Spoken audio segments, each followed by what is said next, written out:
All right, we're back. Series is over, and we won the series, which is a big fucking dub. Now we're 3-3 versus the Cubs on the season, which is really big.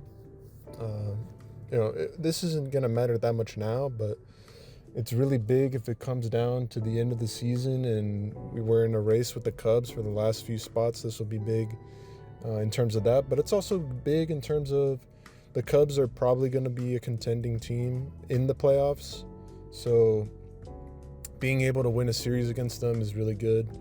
And it'll shut up a lot of the haters that have been saying, oh, the Padres are only good because they beat up on a lot of shitty teams. Now everyone's calling the Braves shitty, which, I mean, the Braves might be shitty, but still, like, at the time, they still have good players on their team. So regardless of that, we're still winning series. It's hard to win 4 games in a row on any team, so that's still an accomplishment, regardless of what people are saying about that. And this is just another series win. I think we are 4-1, 4-2 on series wins, something like that. Maybe 5-1. I'm not sure. That's amazing. It's an amazing start. And yeah, so let's just get into the series here. So game 1, not much happened until the 3rd inning. Dylan Cease on the mound for game 1. He goes 5 2/3. That's pretty good. It was a great outing for Cease, way better than the A's start because that was an awful start. 9 runs given up, even though it really should have been 7, but whatever. Yeah, so bottom of the 3rd inning, Tatis hits a home run just over the left field wall. I think this one wasn't really a no-doubter. He kind of bat flipped like it was, but I think even in the after game interview, he said that he wasn't really sure that homer was going to go. Oh, it was a slider down the middle off of Jameson Italian. That was his 5th homer on the season. Solo shot by Tatis there. And then top of the 4th inning, Manny has a misplay that allows a Cubs player to get on. It was kind of a hot shot, so I don't really blame him for that too much. And then Michael Busch kind of makes Manny pay for it. So that 1-run shot immediately gets punished into a 2-run shot, 2-1 Cubs. Then Nico Horner gets a double, and then I think Pete Crow Armstrong also gets a double, and he brings in Nico 3-1 Cubs. And then we get a nice pickoff at second base. Nico was caught leaning, and it was a really good heads-up play by Cease to get out of that inning 3-1. So yeah, Cease goes 5 2/3. Pretty good comeback outing. He did give up a few more hard hits than I would have liked, but overall his stuff was working. And he kept us in the game. So against one of the better offenses in the league, I'll take that. Bottom of the 6th, Manny gets on base after a long at bat. He fouled off a lot of pitches and works a walk with 2 out. That gets Talion out of the game. Sheets comes up and he gets a lucky hit that's like it should have been caught by Ian. I think it's Ian Happ playing left field, but he fucking, I don't know, he expected Dansby Swanson to get that ball. It was like a blooper behind third base, and it was Dansby, Ian Happ, and the Cubs third baseman, who I don't know the name of. They are all like under it, and they just let it drop in front of them, and Sheets gets on. And it's another thing you'll notice about this series is the Cubs had a lot of defensive miscues. So, and unfortunately, we didn't take advantage of them in the second game, but we did take advantage of a few, and we do take advantage of this one. Bogey comes up, he works a walk. That's bases loaded, and I think this would be where Merrill would be, but unfortunately, he's still out right now. I don't know if there's an update on him. I believe he'll probably be back either the Astros series or the Detroit series. I forget which kind of sucks. I kind of want him to be back sooner, but I don't mind waiting because we have the best record right now, so we don't really have any need. It's just like as a fan and wanting to like keep the pressure on and keep this momentum of winning, you want your best players back in the lineup, but it is what it is. Instead, it's Iglesias who comes up with the bases loaded, 1 out. And I'm thinking we got to score something here. We're down 3-1 in the 6th inning. Iglesias turns out around a 98-mile-per-hour fastball for this little fucking shitty squibber right in front of home plate. And it's a fucking swinging bunt. and everyone fucking moves up and is safe, and it was hilarious. Um, yeah, I've noticed Iglesias is getting a lot of those squibbler hits, but hey, a hit's a hit, so we'll take it. Hayward gets a single up the middle. It ends up being 3-3. He gets an RBI, and I think that's where that inning ends for scoring. Morhone comes in. He starts out pretty wild, but then, he starts out wild and he walks the dude, and he's throwing a bunch of balls, but then Ruben comes out, he talks to him and calms him down, and then Morhone finishes all 3 outs. Bottom of the 7th, Tatis works a walk. Arise has a clutch hit. 2nd and 3rd, no outs. Manny intentionally walked to load the bases for Gavin Sheets. And then a wild pitch scores Tatis. Everyone else moves up. Gavin has a big single over the second baseman's head. 6-3. Padres were starting to break it open here. Xander walks, and and they have no outs. So Iglesias grounder moves X and Gavin to 2nd and 3rd. They bring in a new pitcher. And either the inning before, I wrote here, the camera pans over to Kawhi Leonard, and I think it was Jamal Franklin who was with them. That was just cool to see Kawhi showing up. I know he's shown up before, but it's always cool to have them in the house. I also think Trevor Hoffman was there, yeah, and he had that white bomber jacket with a bunch of San Diego logos on it. Pretty cool. Wade grounds out, ends the inning 6-3. Jason Adam comes in, he gives up a run, but seals the 8th inning. And then bottom of the 8th, Elias Diaz walks. Tatis gets an extra at bat because we batted around in the prior inning, and Tatis takes advantage of this. He hits another home run to tie the league leading 6th home run of the year, 2nd of the game. And this one, I think it was more of a no-doubter than the first, even though it was roughly the same spot. And then Arise comes up immediately and hits his own home run as well, it's always fun when Arise gets homers because he doesn't get them too often. And it's always funny because they're really short home runs, but I love Arise. So, yeah, he hits a home run. Kind of a moonshot. It was up there for a while. And by then, the game is blown open 9-4. Iglesias would get an RBI grounder to make it 10-4, and that would pretty much be the game. 47,000 fans come out to this game, and this was the Aloha shirt game. I kept hyping this shirt up, and that's probably why all these fans came out, because they wanted this shirt. It was a really cool shirt. I wish I could have gotten one, but I live kind of far, and I don't get to go to a bunch of games. I only get to go to maybe 4 or 5 games a year. On to game 2, it's Vasquez.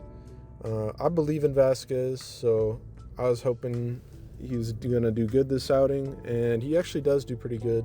I think he's been really good with guys on base, especially. That's one of the things I've noticed, just like I said, from the eye test. I don't know what the stats say to support that, but based on the eye test, that's what I've noticed. Nothing really happens till the 5th, bottom of the 5th. Manny is given 2 gift dropped fly balls by the Cubs. Kyle Tucker in right field, which he should have caught that. And then one that Manny gets a second chance, and he pops it up in front of home plate. And the third baseman, I don't know his name. I think he's a rookie or something. He comes in and he misplays the catch.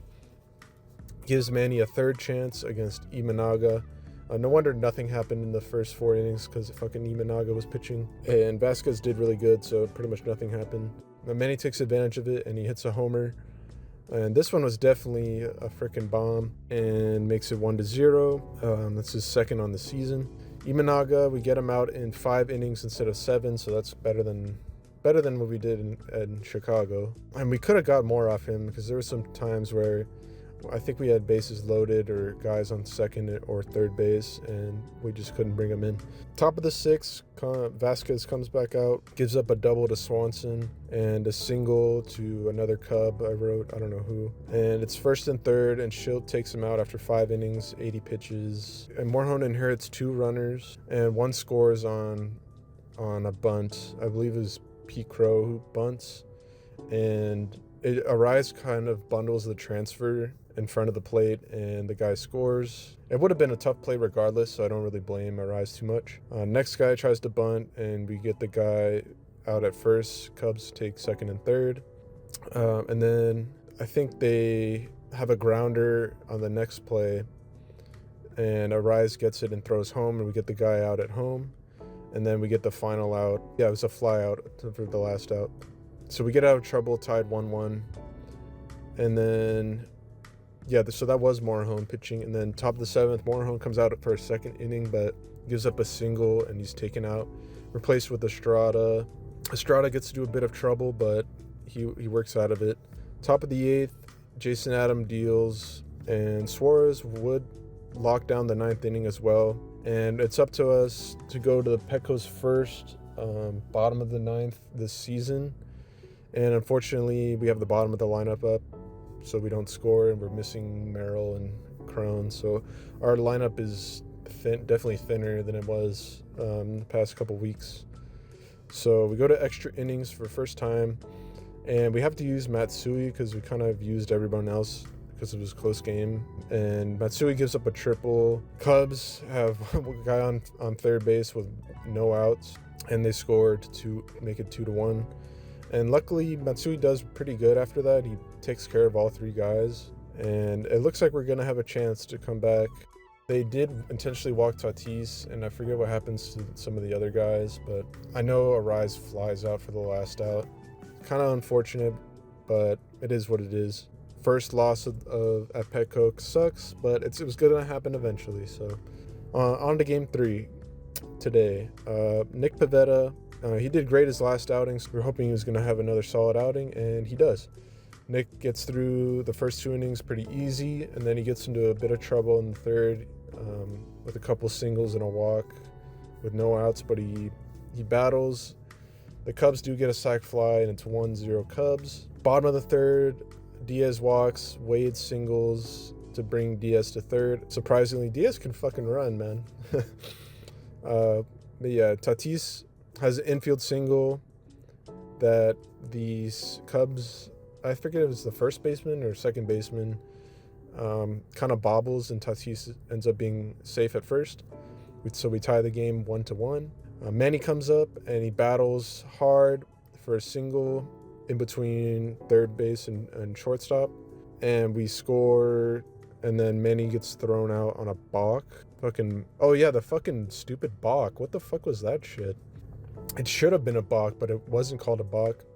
For some reason, I don't know, the lefty pitcher on the Cubs tries to do like a slingshot arm motion, like he's gonna go to home plate, through, like he's gonna follow through with his pitch, but then he just like throws it mid wind up to first base, and they call Manny out. That looked like a balk to me, but at the end of the day we won, so it doesn't really matter too much. I probably would be more mad about it if we lost, but we didn't. So that was still bullshit, but yeah. Top of the fifth, Pivetta strikes out the side, and then Don does his classic all down by way of the K. I love when Don does that. Don and Mud. I love Don and Mud. They're awesome. And Pivetta goes 6 innings, 1-run ball. Freaking fantastic outing. Love to see it. And yeah. And the last out of that 6th inning was Diaz throwing out Ian Happ, trying to steal second base. That was a really good play by Diaz. Really good throw and really good tag play. So yeah, 6 innings. 7th inning, Estrada shuts him down. And then the bottom of the 7th, Wade walks, and then Manny doubles to bring Wade in from first. And it's 3-1 after that. Top of the 8th, we bring in Wandy Peralta because kind of our bullpen is pretty taxed at this point. So I get it, but I don't like it. I know he hasn't given up a run at this point, but I'm still not too confident of Wandy being out there in high pressure situations. And what do you know, immediately he gives up a solo shot to P. Crow Armstrong, makes it 3-2. But he does get through the 8th inning. It was a little scary, but he gets through the 8th inning. And then Bottom of the 8th inning, Luke Little for the Cubs is not so little. He's fucking 6'8", 200-something pounds. Dude is fucking huge. He comes up, but he can't find the fucking zone. He walks 3 guys to bring up Tatis with 2 outs, and Tatis battles really hard, and the umpire was fucking squeezing the fuck out of the zone for Tatis. It was in favor of the Cubs, and they still end up walking Tatis, Luke Little's 4th walk. He comes out of the game, but the damage is already done. 4-2 Padres, and then Robert Suarez comes in for the bottom of the 9th. First out is a fly ball to center field. Second out is Michael Bush, who was bunting because he saw Manny was playing kind of in a shift away from third base, so he thought he could try for the bunt, and he gets machadoed. So it was a decent bunt, but it was a little bit too hard hit, and Manny was able to barehanded and throw to first. It was a really cool play for the second out, and it was a big moment in the game because it was a close game, and it was the 9th inning. So really good play by Manny there. And then they ground out to Xander for the last out, and that was the series. We take the third game, the rubber match, and we win 2-1 on the final game. Or we win 4-2 on the final game to take the series 2-1. Let's see, player of the series. I'm going to go with Tatis just because, well, it should be obvious. Fucking Tatis was fucking amazing this series. He basically carried us the first game, and he had some hits in both the second and third game, and that last at-bat definitely fucking sealed the deal, the way he battled in that final at-bat in the game 3. So Tatis, player of the series. Pitcher of the series, I really wanted to give it to Vasquez, but Pivetta fucking was amazing. Way too fucking good for me not to give it to him. Pivetta's the pitcher of the series. He dominated the Cubs, who have a tough offense, so shout out to him. And worst performer, I'm going to go with Xander. He had no hits this series, which really sucks to say because I think I gave him like player of the series like a series ago or maybe 2. And I really want him to do better. I think we need him to do better if we want to go where we want to go. But it's still early, so I'm not like too concerned, but it was kind of sucky that he didn't have any hits, because there was a few times where if he had a hit or 2, it could have changed. And I think in game 2 he had some chances with guys on, and even in game 3 I think he had some chances too. 0 hits, it's tough. Extra stuff, Brian Hoeing I heard is getting close in his rehab, so he should be back in the bullpen pretty soon. Hopefully Darvish is coming back pretty soon too. Not sure about the updates on Merrill or Crone, to be honest. I'm assuming Crone's going to be out longer, and hopefully Merrill, like I said, will be back either at the... I'm pretty sure probably in the Detroit series is what I think I heard, but we'll see. Final thoughts on the series. It was a good series. It was tough. Not a lot of runs scored in the second and third games, but we blew them out in the first game a little bit, well, you didn't really until the end of the game, but it was a close, tough played series. It felt a bit like a playoff series almost, and it's just a big series win against a tough team. So we're going to go on to the Astros next, I believe. Houston. We're going to go to Houston on Friday. So Houston and then Detroit. Houston's not doing too good right now, but I really wouldn't underestimate them because last season they had the same issue where they like sucked to start and then they came back and they were good. So not going to take them lightly, but still really good start, 15-4, and hopefully we can keep it going. Last few years we've been road warriors, but right now it seems we're home warriors. Hopefully we can get some of that road warrior magic in this next 2 upcoming series. That's all I have for this video, and I'll see you guys. I'll be uploading again at the end of the Houston series on Sunday. So you guys take care, go Padres, and see you on Sunday.